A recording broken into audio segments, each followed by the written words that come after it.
بعد ولا رسول بعده ولا شريعة بعد شريعتي ولا أمة بعد أمتي وصل على خير خلقه محمد وعلى آله وأصحابه أجمعين أما بعد فأعوذ بالله من الشيطان الرجيم بسم الله الرحمن الرحيم إنا نحن نزلنا الذكر وإنا له لحافظون وقال عليه السلام خيركم من تعلم القرآن وعلمه وقال عليه السلام سيأتي زمان على أمتي يفرون من العلماء فيبتليهم الله بثلاث بليات أولها يرفع البركة من كسبهم والثانية يسلط الله تعالى عليهم سلطانا ظالما والثالثة يخرجون من الدنيا بغير إيمان أو كما قال النبي صلى الله عليه وآله وسلم آمنت بالله صدق الله العظيم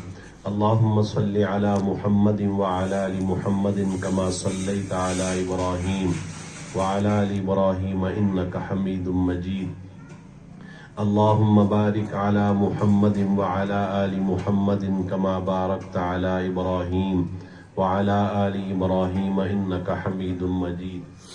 عزیز سامعین اور حافظ محمد احمد صاحب کے والدین، اعزاء، اقارب، اساتذہ، معزز علماء کرام اور اس بچے کے ساتھ تعلیم حاصل کرنے والے انتہائی مخلص اور پیارے طلباء اور پردے میں بیٹھنے والی عزیزہ محترمہ ماؤں، بہنوں، بیٹیوں، اللہ رب العزت کا خاص فضل ہوا کہ ہمارے محترم ڈاکٹر صاحب کے گھر کے اندر یہ خوشی آئی اور آج کی جو ان کی مسرت ہے وہ دیدنی ہے.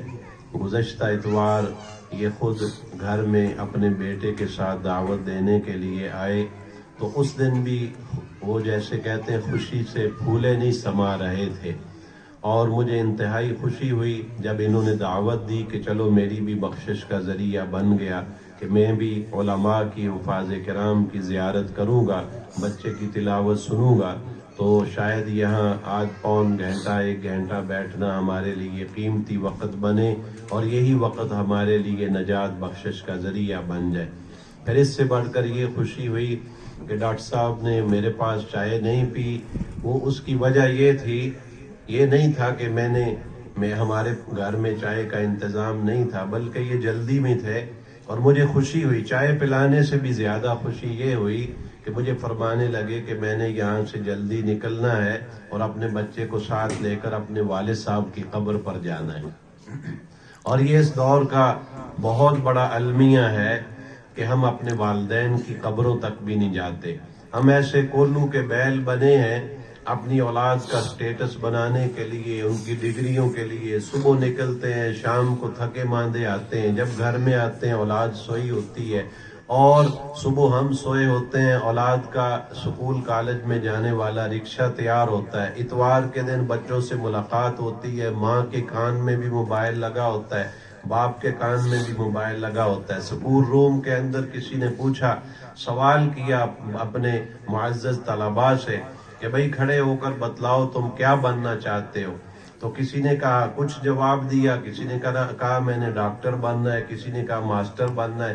ایک بچہ بڑا معصوم اور سادہ سا تھا، اس سے سوال کیا گیا اے بیٹے تو پڑھائی کر کے بڑا ہو کے کیا بنے گا؟ تو وہ کہنے لگا میں موبائل بنوں گا.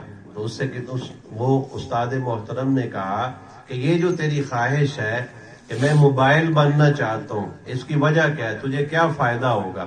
کہنے لگا کہ جب سے ہمارے گھر کے اندر موبائل آیا ہے تو ماں باپ کا جو دست شفقت ہے وہ موبائل کو تو ملتا ہے، ہم اس سے محروم ہو گئے.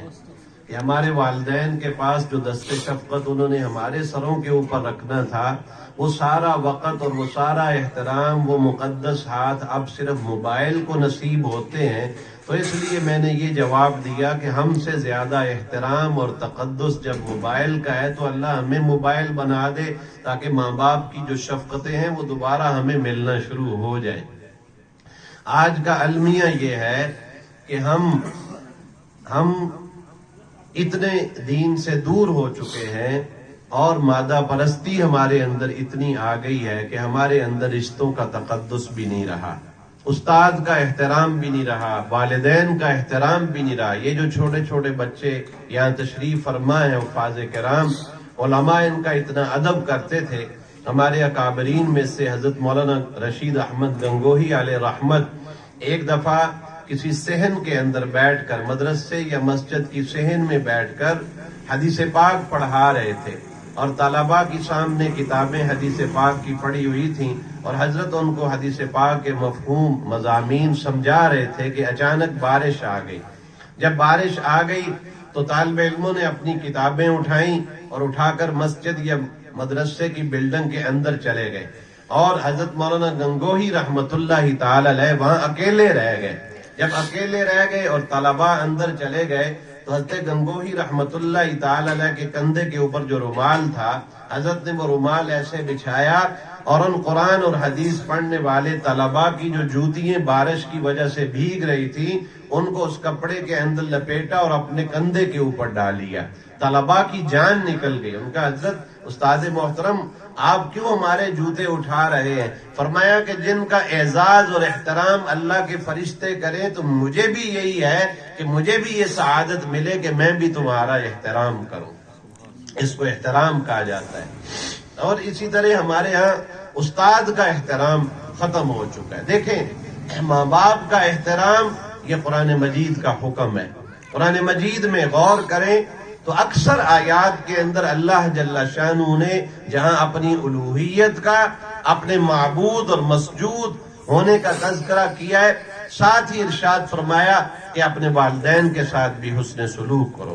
وَإِذَا خَذْنَا مِيثَاقَ بَنِي إِسْرَائِيلَ لَا تَعْبُدُونَ إِلَّا اللَّهَ وَبِالْوَالِدَيْنِ إِحْسَانًا، کہ اللہ کے علاوہ کسی کی عبادت، کسی کو سجدہ نہیں، اور ساتھ ہی متصلاً فرمایا کہ والدین کے ساتھ بھی حسن سلوک کریں۔ وَقَضَىٰ رَبُّكَ أَلَّا تَعْبُدُوا إِلَّا إِيَّاهُ وَبِالْوَالِدَيْنِ إِحْسَانًا، عبادت میری اور والدین کے ساتھ تم نے حسن سلوک کرنا ہے۔ ان الشرک لظلم عظیم، شرک ایک بہت بڑا ظلم ہے۔ اور ساتھ اگلی آیت میں فرمایا وَوَصَّيْنَا الْإِنسَانَ بِوَالِدَيْهِ، تو قرآن مجید میں جہاں بھی غور کرے اللہ رب العزت نے اپنے معبود اور مسجود اور اپنے الوہیت کا تذکرہ فرمایا، ساتھ ہی تذکرہ فرمایا کہ بھئی والدین کے ساتھ حسن سلوک کرنا ہے۔ ایک بچہ نمازی ہے، ایک آدمی بڑا پرہیزگار ہے، روزہ بھی رکھتا ہے، حج بھی کرتا ہے، عمرہ بھی کرتا ہے، سب ارکان اسلام پر مٹنے کے لیے تیار ہے، ماتھے پر محراب بھی ہے، تہجد بھی ہے، پہلی صف کا نمازی ہے، مسجد کا دروازہ بھی کھولتا ہے، لیکن اگر اس کے والدین اس سے ناراض ہیں تو وہ سمجھ لے میری زندگی کا ایک سجدہ تو بہت زیادہ دور کی بات ہے۔ سبحان ربی الاعلیٰ کی سین بھی اللہ کے ہاں قبول نہیں ہوئی۔ قبول اسی کی ہے کہ جو حقوق اللہ کے ساتھ ساتھ حقوق العباد کا لحاظ بھی رکھے۔ میں بیت اللہ شریف میں تھا، 2016 کی جنوری کی بات ہے، تو سفر تھا اور ختم ہونے والا تھا، چند گھنٹوں کے بعد ہم نے نکل جانا تھا جدے کے لیے، واپسی سفر تھا۔ تو یہ جو مکہ پاک میں جانا اور مدینہ پاک میں جانا یہ بڑی سعادت کی بات ہے۔ اللہ رب العزت آپ سب کو اہل و عیال سمیت لے جائے، سب کہیں آمین۔ مائیں بہنیں بیٹیاں پردے میں تو وہ بھی آہستہ آواز سے کہیں آمین۔ قبولیت کا وقت ہوتا ہے تو لیکن میری زندگی کا تجربہ یہ ہے، اکثر اللہ رب العزت نے عمرے کے سفر پر اللہ اپنے فضل سے لے گیا، ہم تو گناہگار ہیں، اب بھی تیاری ہے، انشاءاللہ جلدی جائیں گے، اللہ تعالیٰ کی طرف سے بلاوا آئے گا انشاءاللہ، اللہ رب العزت سے کامل امید ہے۔ لیکن میری زندگی کا تجربہ یہ ہے کہ بیت اللہ شریف میں جانا بڑا آسان ہے، روضہ پاک صلی اللہ تعالیٰ علیہ وسلم اور مدینہ پاک میں جانا بڑا آسان ہے، آنا بہت مشکل ہے۔ جب آدمی وہاں سے لوٹتا ہے تو ایسے ہوتا ہے کہ جیسے سگی ماں کی گود سے واپس جا رہا ہو اور دوبارہ یہ گود نظر نہیں آنی۔ تو اس وقت یہی ہوتا ہے کہ جتنے سجدے ہو جائیں اتنی سعادت ہے، جتنے طواف ہو جائیں اتنی سعادت ہے، جتنی دفعہ صلاۃ و سلام پیش ہو جائے اتنی بڑی سعادت ہے کہ پتہ نہیں دوبارہ زندگی کے اندر یہ مرحلہ، یہ موقع دوبارہ آئے گا یا نہیں۔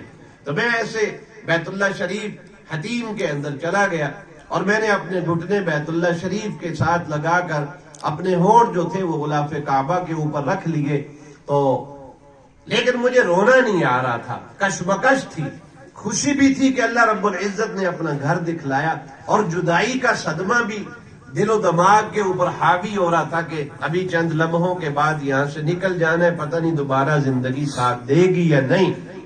لیکن میں چاہ رہا تھا کہ کچھ آنسو نکل آئیں کہ وہ بخشش کا ذریعہ بن جائے۔ حدیث پاک میں آتا ہے کہ اللہ کے سامنے روو، اگر رونا نہ آئے، رونے والا منہ بنا لو، تو اللہ منہ بنانے پر بھی، اس نقل کرنے پر بھی اصل کا ثواب دے کر بخشش کا وعدہ فرما دیتے ہیں۔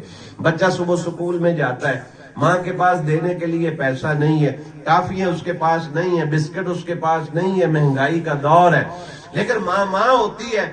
بچہ جس وقت سکول میں جاتا ہے تو اس کی آنکھ میں آنسو نہیں ہوتے، لیکن وہ بناوٹی منہ بنا لیتا ہے۔ اسے پتا ہے کہ جب میں منہ بناؤں گا تو ماں مجھے کبھی خالی دامن نہیں بھیجے گی، تو وہ روتا نہیں ہے، رونے والا منہ بناتا ہے۔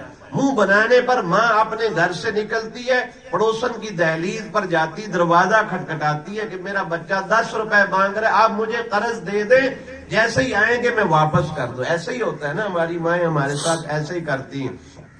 یہ تو احکم الحاکمین ہے۔ ساری کائنات کی مائیں ایک سائیڈ پر ہو اور ان کی رحمتیں ترازو کے پلڑے میں ڈال دیں، اللہ رب العزت کی ایک رحمت کا مقابلہ نہیں ہو سکتا۔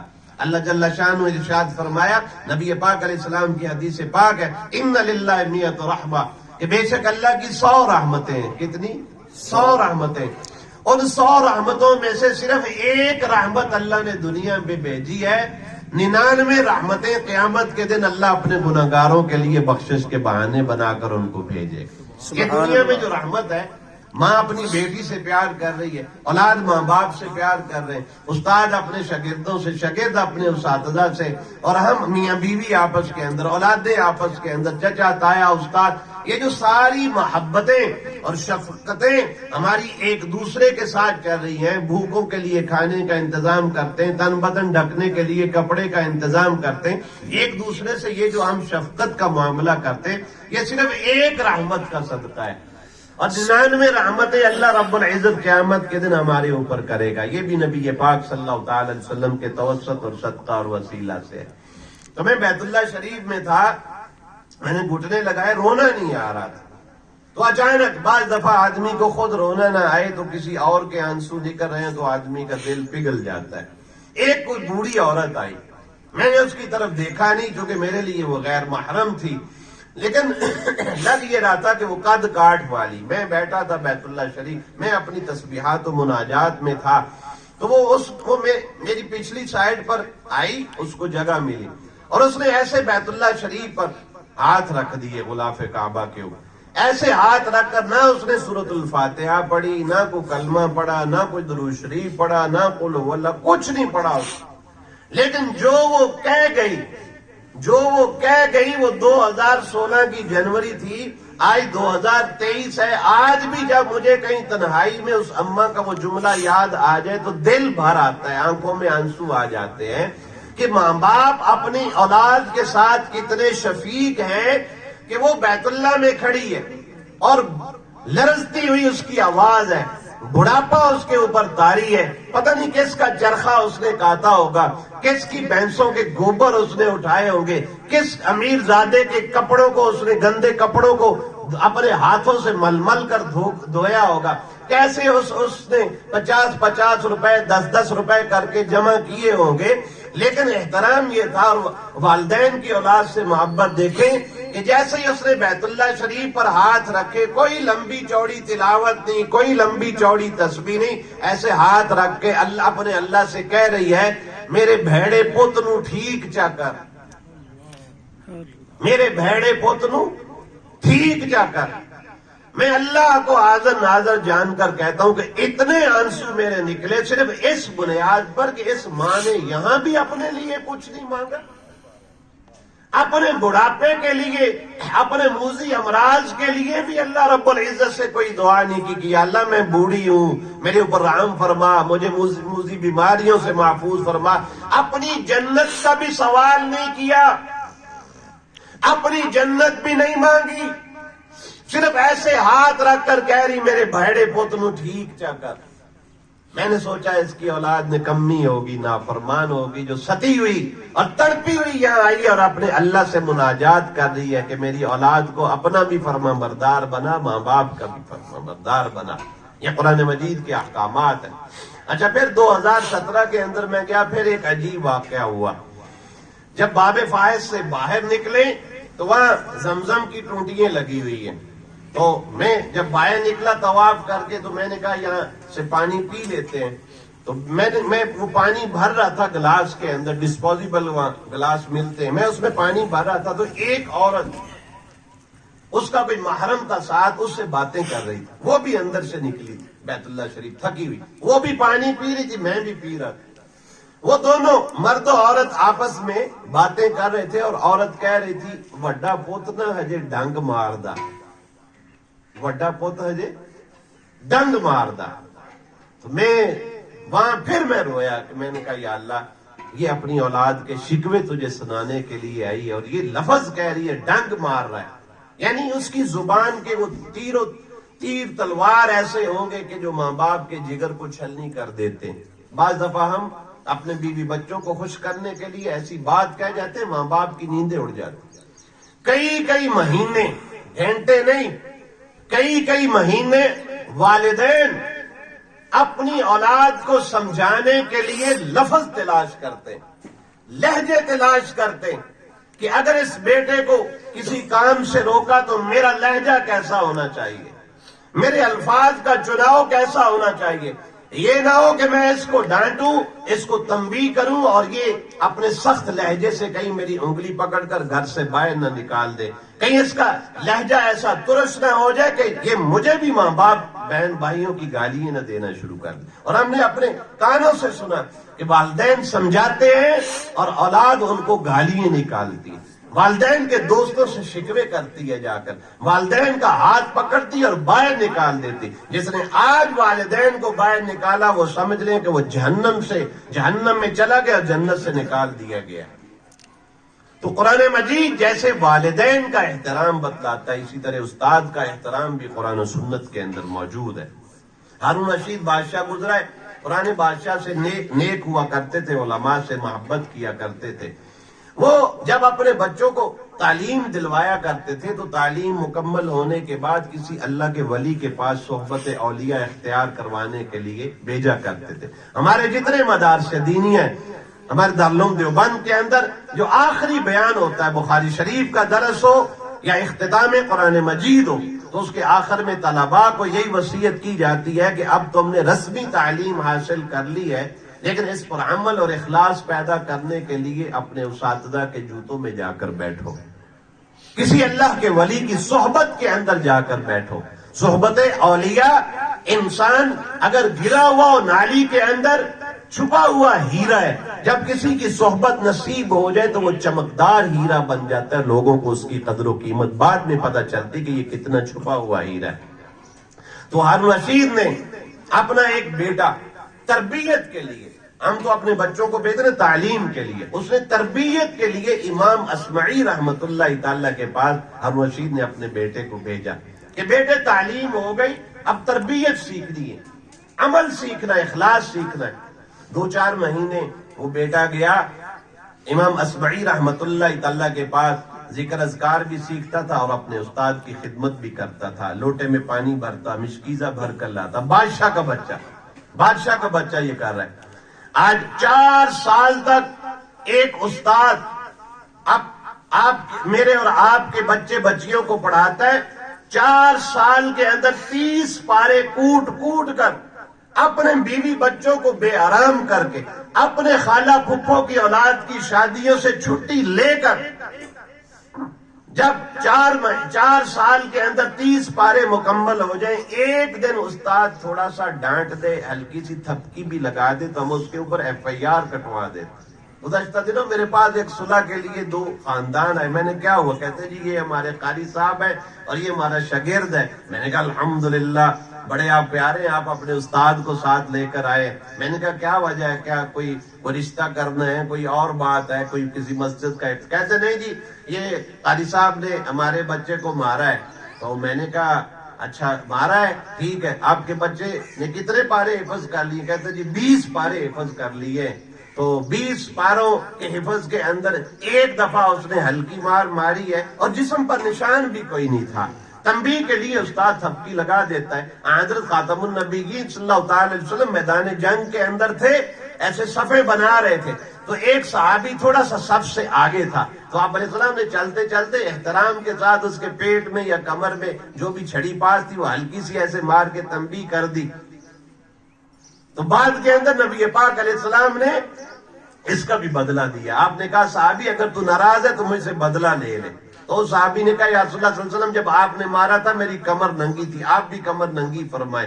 آپ علیہ السلام نے کمر ننگی فرمائی تو وہ صحابی پیچھے سے گئے، مہر نبوت کے اوپر ہونٹ رکھ لی اور اپنا سینہ نبی پاک علیہ السلام کی کمر مبارک پر رکھ لیے۔ ایک شاگرد کا اپنے استاد کے ساتھ یہ احترام ہے اور یہاں FIR کٹوائی جاتی ہے۔ تو 2-4 مہینے خدمت کی امام اسمعی رحمت اللہ تعالی کی، ہارون رشید کے بیٹے نے۔ 2-4 مہینے کے بعد اچانک ہارون رشید نکلا کہ میں دیکھوں تو صحیح کہ میرے بچے کی تربیت کیسی ہو رہی۔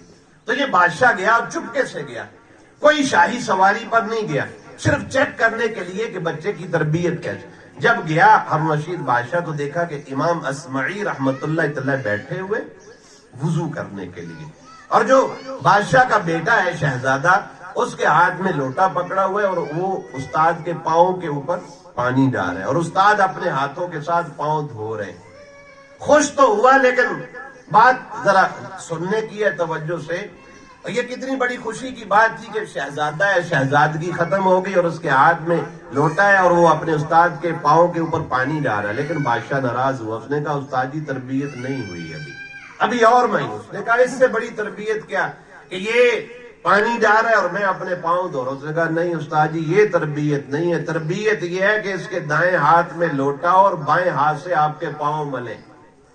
آپ کیوں اپنے پاؤں دھو رہے ہیں اپنی انگلیوں سے؟ کہ اس کی تربیت ایسی کرے، ایسا خناسی وہ شہزادگی اور صاحبزادگی کی نکلے کہ دائیں ہاتھ سے لوٹے کے ساتھ استاد کے پاؤں پر پانی ڈالے اور بائیں ہاتھ سے استاد کے پاؤں ملے۔ یہ احترام ہوتا تھا استاد کا۔ صحابہ رضوان اللہ مجمعین نے اسی طرح نبی مکرم شفیع اعظم صلی اللہ علیہ وسلم کا احترام کیا، والدین کا بھی کیا، استاد کا بھی کیا۔ تو یہ قابل احترام ہے یہ حفاظ کرام اور ہمارے اساتذہ جن سے دنیا پڑھی ہو دین پڑھا، سب کا احترام کریں۔ ہم جس وقت 1990 کے اندر پڑھا کرتے تھے تو ہمارے اندر جرت نہیں ہوتی تھی کہ استاد سائیکل پر آ رہا ہو اور ہم بیٹھے ہو۔ استاد جیسے ہی گیٹ سے نہیں ہمیں دور سے سڑک پر نظر آ جاتے تھے تو ہم وہیں کھڑے ہو جاتے تھے، دم ساکت ہو کر کھڑے ہو جاتے تھے کہ ہمارا محسن آ رہا ہے، کہ ماں باپ ہمیں صرف اس دنیا میں لانے کا ایک ذریعہ بنے، ماں باپ ہمیں اس دنیا میں لانے کا ایک ذریعہ بنے۔ ماں باپ نے ہمیں پیدا کیا، اس مٹی کے اوپر ڈال دیا، لیکن اس مٹی سے اٹھا کر ہماری عظمتیں عرش اعظم تک پہنچا دینا یہ ایک استاد کا کام ہے۔ آپ نے دیکھا نہیں استاد اب بھی سائیکل پر ہے اور اس سے پڑھنے والے بچے آج بھی افسر نظر آتے ہیں۔ استاد کی تنخواہ آج بھی 20,000 ہے اور اس کے پاس 5ویں کلاس پڑھنے والے آگے جا کر انہوں نے محنت کی، وہ فوج کے جرنیل اللہ رب العزت نے بنا دیے، اور استاد وہیں پر ہے۔ اور ہمیشہ درخت اپنے پھلوں سے پہچانا جاتا ہے، درخت اپنے پھل سے پہچانا جاتا ہے۔ کسی بھی درخت کی پہچان کبھی ہو کہ کڑوا ہے، کسیلا ہے، میٹھا ہے، تو جب اس کا پھل آپ کے وہ کتلی ٹوٹ کر جب آپ کے منہ میں جائے گی پھر پتا چلے گا کہ درخت بڑا پیارا ہے، اس کو قائم رکھنا چاہیے۔ استاد کے پاس پڑھنے والے جو بچے ہوتے ہیں اس درخت کا، اس مدرسے اور مکتب اور سکول کالج کا وہ پھل ہوتے ہیں۔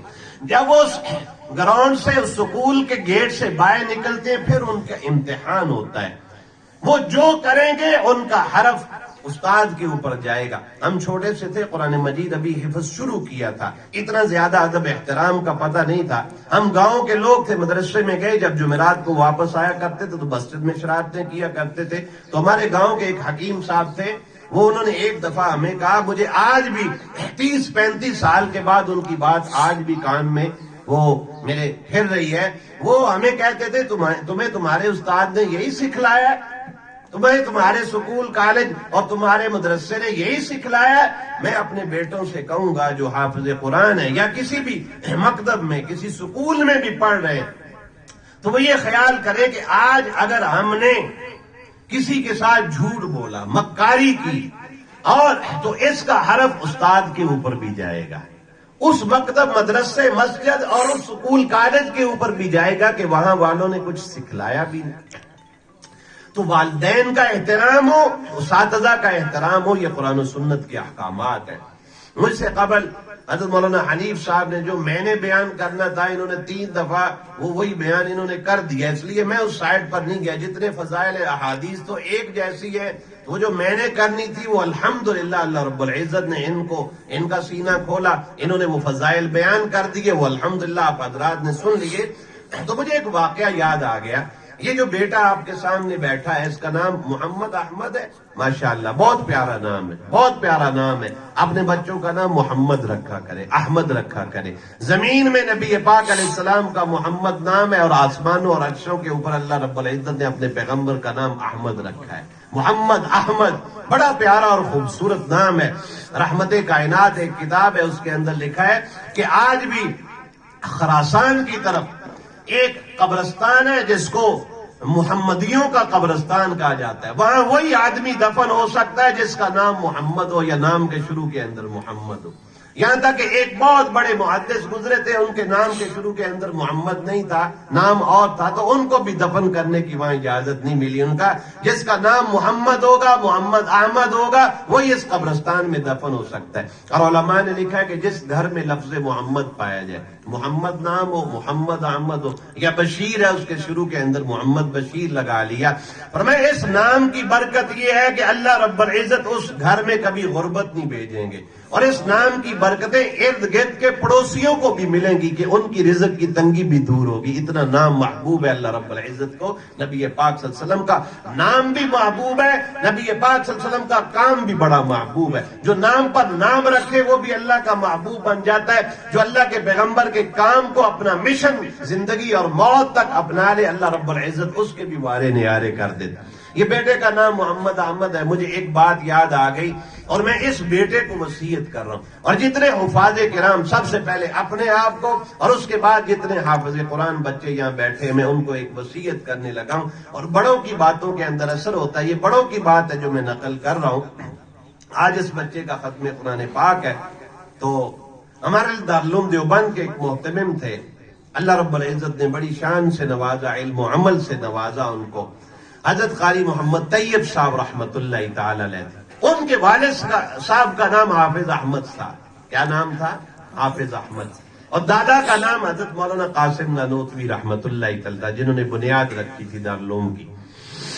حضرت قاری طیب صاحب فرماتے ہیں کہ جب میرے والد صاحب، میرے طرف دھیان رکھنا، حضرت قاری طیب صاحب رحمت اللہ فرماتے ہیں کہ جب میرے والد صاحب بوڑھے ہو گئے، حافظ احمد صاحب، تو فرماتے ہیں کہ بڑھاپے کے عالم میں انہوں نے مجھے ایک مخصوص کمرے میں بلایا، مدرسے کا کمرہ تھا، مخصوص نشست تھی اور اس میں کوئی بھی نہیں تھا۔ مجھے پیغام ملا کہ آپ کے ابا جان حافظ احمد صاحب رحمت اللہ تعالی آپ کو بلا رہے۔ کہنے لگے میں کانپ اٹھا کے تنہائی میں ابا جان نے بلایا ہے، میری کوئی شکایت ملی ہوگی، تنبیہ ہوگی، ڈانٹ ڈپٹ ہوگی، تو میں ڈرتا کانپتا ہوا ابا جان کے کمرے میں چلا گیا۔ کہنے لگے میں جیسے ہی گیا، ڈاکٹر صاحب بڑی پتے کی بات آپ کو بتلا رہا ہوں، کہنے لگے قاری طیب صاحب رحمت اللہ تعالی کہ جیسے ہی میں اپنے والد صاحب کے کمرے میں گیا تو والد صاحب کی سسکی، روتے جا، داڑھی تر ہو، آنسوؤں کی لڑیاں لگی ہوئی۔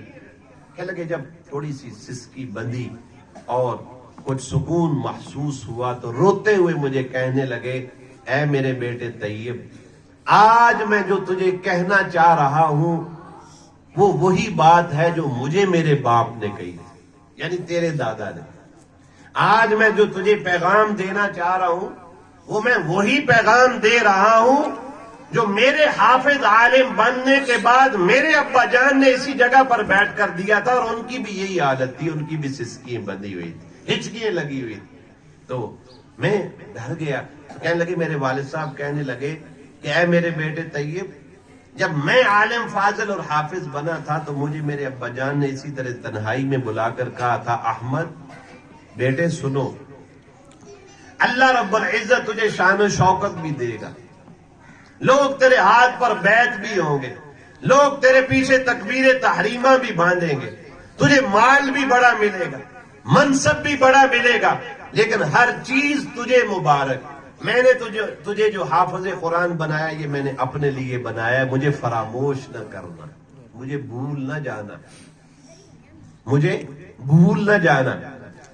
تو فرماتے ہیں حضرت قاری طیب صاحب رحمۃ اللہ علیہ کہ میرے والد صاحب حافظ احمد صاحب کہتے ہیں کہ جب میرے ابا جان نے رو کر یہ مجھے وصیت کی کہ مجھے بھول نہ جانا، تو میرے ابا جان کہنے لگے کہ اس دن سے لے کر اے طیب بیٹے آج کے اس لمحے تک روزانہ ایک پارہ آدھا پارہ پڑھ کر میں اپنے والد کو ایصال ثواب کرتا۔ سبحان اللہ۔ حضرت قاری طیب صاحب فرماتے ہیں کہ وہی پیغام ابا جان نے مجھے دیا کہ اے بیٹے طیب تجھے شان و شوکت بڑی ملے گی، رتبے بڑے ملیں گے، ہدیے نذرانے بڑے ملیں گے، سب شان و شوکت تجھے مبارک، مجھے قبر میں تیری شان و شوکت جائیداد کا کوئی فائدہ نہیں ہوگا، پیسے کا کوئی فائدہ نہیں ہوگا۔ اے میرے بیٹے میں نے تجھے جو حافظ عالم بنایا میں نے اپنے لیے بنایا، مجھے بھول نہ جانا، مجھے فراموش نہ کرنا۔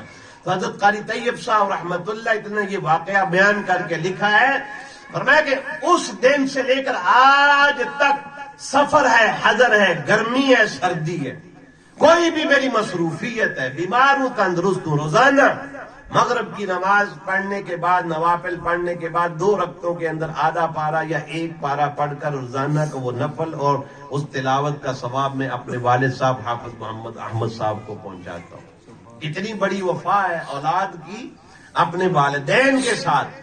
آج ہمیں دنیا کے سٹیٹس بنانے کا تو فکر ہے کہ میرا بچہ اچھا کما کر لائے، میرا بچہ اچھا ڈاکٹر بنے، اچھا ماسٹر بنے، اچھی تعلیم حاصل کرے۔ یہ ساری چیزیں مبارک ہیں ان بچوں کو جن بچوں کے والدین مزدوریاں کر کے میری اور آپ کی داخلہ فیسیں اتارتے ہیں، کبھی کبھی سود لے کر مہنگی فیسیں اتارتے ہیں، لیکن اگر اس بچے کو میرے اور آپ کے جنازے کے اوپر 4 فرض جو جنازے کے ہیں وہ بھی نہ آئے، سنت کے مطابق جنازہ نہ ہوا، تو اس کی تعلیم اور پیسے کا مجھے آپ کو کوئی فائدہ نہیں ہوگا۔ مجھے ایک جگہ پر ایک دوست لے گئے کہ نہلانا ہے، غسل دینا ہے، تو میں وہاں چلا گیا، لینڈ کروزر کھڑی ہے، ٹریکٹر کھڑا ہے، دنیا جہان کی کوٹھیاں بنی ہوئی ہیں، بڑی ٹھاٹ باٹ ہے اس گھر کے اندر۔ میں جب گیا غسل، مجھے کہنے لگے جی غسل آپ سے دلوانا ہے، میں چلا گیا، میں نے دیکھا کہ ساری اولاد کھڑی ہے، لینڈ کروزریں کھڑی ہیں، جائیداد ہے، مربع ہے، انتظار کے اندر ہے کب لاش اٹھے گی، کون ٹریکٹر لے گا، کون لینڈ کروزر لے گا، کیا کریں گے، کیا بڑی ٹھاٹ باٹ کی زندگی نظر آ رہی۔ میں جب گیا میں نے کہا جو بابا جی مرے ہیں ان کی اولاد کو بلاؤ۔ جب وہ بچے بلائے گئے تو بڑے نوجوان نظر آئے، وجود بڑے خوبصورت ان کے اور کپڑے پہنے ہوئے۔ تو میں نے کہا کہ آپ کے، میں نے تعارف پوچھا آپ کے ابا جان کیا، انہوں نے عہدہ گنوایا، اتنے پیسے تھے، نمبردار تھے گاؤں کے، بڑا روب تھا۔ میں نے کہا یہ چیزیں چھوڑو، روب شوب سارا فرشتے نے آ کر ختم کر دیا، اب یہ بے بس پڑے، کوئی نہلائے گا تو نہلا سکیں گے، کوئی ادھر گرا دے ادھر گرا دے، یہ ساری حیثیتیں ختم ہو جاتی۔ ہم تو اتنے ظالم ہیں، قبرستان میں بھی اپنے عہدے لکھ دیتے ہیں، وہاں لکھا ہوتا ہے چیئرمین مارکیٹ کمیٹی، وہاں لکھا ہوتا ہے کہ سابقہ فلاں فلاں، وہاں کوئی عہدہ کام نہیں آئے گا۔ حضرت خاتم النبیین صلی اللہ علیہ وسلم نے اپنی ازواج مطہرات بناتے طیبات کو بھی یہ پیغام دیا تھا کہ عمل کرنا، عمل کرو گے تو قبر حشر کے اندر وارے نیارے ہوں گے۔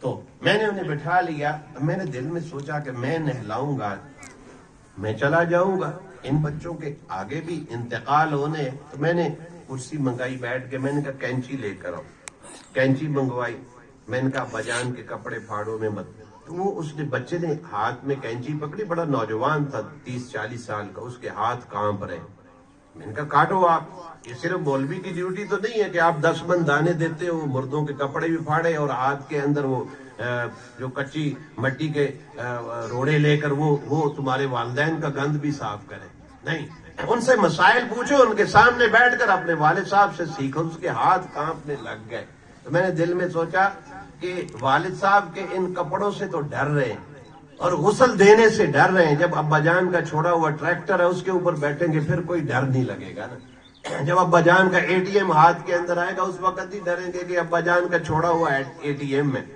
چونکہ دل کے اندر دنیا کی محبت.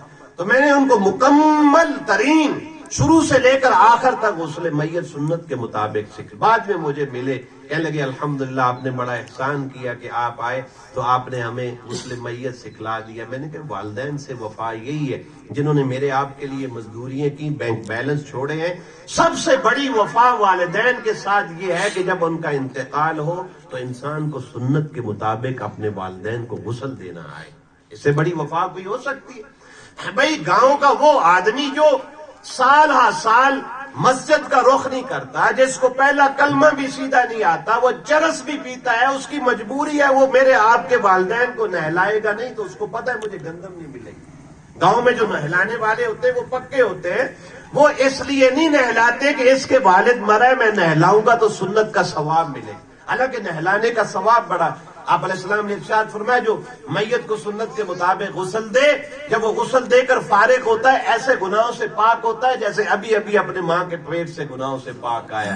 اور جو سنت کے مطابق کفن دے گا اللہ رب العزت قیامت کے دن اس کو جنت کا حلہ پہنائیں گے اور جنت کا لباس پہنائیں گے. یہ لوگوں کے لیے نہیں, یہ اولاد کے لیے بھی ہے. تو میں اپنے ان بیٹوں سے وصیت کرتا ہوں, اپنے بھائیوں سے, کہ کم سے کم اتنا دین کے قریب آ جائے, اتنا دین کے قریب آ جائے کہ میری آپ کی لاش پڑی ہو تو ہماری اولاد کو سنت کے مطابق جنازہ پڑھنا. آپ مجھے بلائیں گے نا جنازے کے لیے, ائمہ کرام کے ہم ان کو بلائیں گے, یہ پڑھائیں گے, الحمدللہ اللہ نے منصب دیے. لیکن میں کھلے دل سے کہتا ہوں سگی ماں کا جنازہ ہو, سگے باپ کا جنازہ ہو, سگی اولاد جب زبان سے کہے گی نا اللہم اغفر لحینا و میتنا, وہ میں نہیں کہہ سکتا, وہ میں نہیں کہہ سکتا. کیوں کہ جب اولاد یہ کلمات کہے گی, یہ دعا کہے گی تو ان کے سر کا تاج گیا ہے, ان کی جنت ان سے جا رہی ہے, چھوٹ رہی ہے. ماں کا جنازہ ہے, باپ کا جنازہ ہے. اس لیے اور حق بھی سب سے پہلے اولاد کا ہے کہ اولاد کوشش کرے. ہمارے پاس کئی ایسے لوگ جو جمعہ پڑھتے تھے, انہوں نے سنت کے مسائل سیکھے. ایک جنازے پر میں گیا تو مجھے فون آیا کہ آپ جنازے میں شریک ہو, تو میں چلا گیا. ہمارے ذہنوں میں یہی تھا کہ ہمیں بلایا, ہم سے جنازہ پڑھائیں گے. جب صفیں بن گئی تو اچانک اس میت کا بیٹا جو میرے پاس جمعہ پڑھتا تھا, اتنی ماشاءاللہ خوبصورت داڑھی, سر پر ٹوپی رکھی, اس نے خود جنازہ پڑھایا. میں نے بعد میں ماتھا چوما, میں نے کہا تو نے حق ادا کر دیا سکی ماں کا, کہ جیسے تو نے کہا نا اللہم اغفر لحینا و میتنا و شاہد, وہ میں نہیں کہہ سکتا تھا. اس لیے میں اس بیٹے کو بھی وصیت کرتا ہوں کہ بیٹے آئندہ زندگی پیسہ بھی ملے گا, عہدہ بھی مل سکتا ہے, ہر چیز ہے, لیکن ڈاکٹر صاحب نے قربانی دے کر اپنا وقت خرچ کر کے تجھے مدرسے کے اندر جمع کروایا, اور وہ اساتذہ جو سامنے بیٹھے ہیں انہوں نے دن رات محنت کر کے تیرے سینے کے اندر قرآن مجید محفوظ ہوا ہے.